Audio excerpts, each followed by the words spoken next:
তোমাকে একটা প্রশ্ন জিজ্ঞাসা করবো, যদি সঠিক উত্তর দিতে পারো তাহলে তোমার জন্য একটা গিফট আছে। সত্যি গিফট আছে? হ্যাঁ, গিফট দেবো তোমাকে। তাহলে বলো। ইন্ডিয়ান ক্রিকেট টিমের 11টি প্লেয়ারের নাম বলো। এর নাম?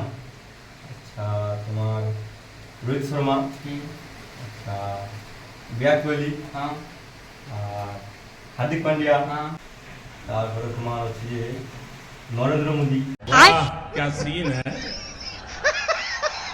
वाह क्या सीन है তারপরে তোমার দীনেশ কার্তিক, তারপরে তোমার যে কি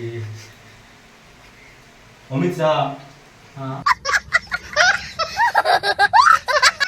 তোমার হচ্ছে যে জাসপ্রীত বুমরা, হুম রাহুল গান্ধী, হুম।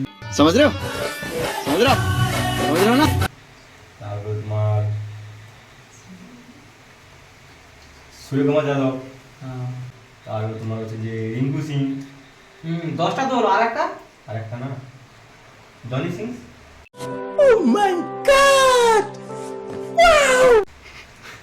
দাদা বুঝছো তো? তুমি সঠিক উত্তর দিয়েছো। তোমার গিফটটা নরেন্দ্র মোদী আর জনি সিং নিয়ে আসছে। কবে কবে আসবে?